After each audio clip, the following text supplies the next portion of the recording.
One day in Guantanamo, when a crab walked into my cell, I reacted by throwing a cup of water at it to repel it. That may not have been the best or the most humane response, but it was, unfortunately, for me, instinctive. But I was about to get a lesson in the meaning of life by a crustacean. أخي صبرا على ألم الفراق. Instead of scuppering away, the crab used its claw to scoop up the water into its mouth. It was drinking my ammunition. The poor creature must have been so thirsty. My fear and disdain turned to fascination. What I had used as a weapon, this crab saw as a gift.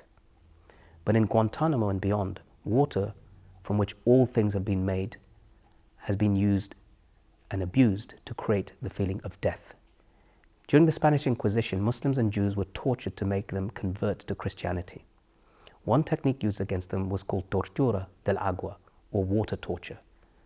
Women were often the subject of this torture technique because they were soft targets. The victim would be strapped down and tied while water was continuously poured over their mouths and noses. They would feel like they were drowning even though they were not submerged. Since then, Hitler's Gestapo, the French in Algeria, Khmer Rouge in Cambodia, Pinochet in Chile, the US in Vietnam, and the British in Northern Ireland and South Africa's apartheid regime have all waterboarded their captives.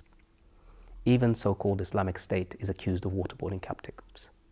More recently, Abu Zubaydah, Abdurrahim al-Nashiri, and Khalid Muhammad, who are all still in Guantanamo, were waterboarded by the CIA in secret prisons hundreds of times. George Bush said that waterboarding isn't torture, while President Obama said it is torture, but he refused to prosecute those who had done it. When Donald Trump came to power, he said he'd use torture and a lot more because he believed that torture works.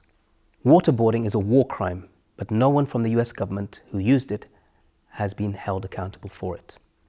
These people have adulterated Allah's ultimate source of life into an instrument of death. Allah subhanahu wa ta'ala says, وَجَعَلْنَا مِنَ الْمَاءِ كُلَّ شَيْءٍ حَيٍّ, and we created every living thing from water. Water is a gift from Allah. It should never be used as a weapon of torture, ever. أخي صبرا على ألم الفراق.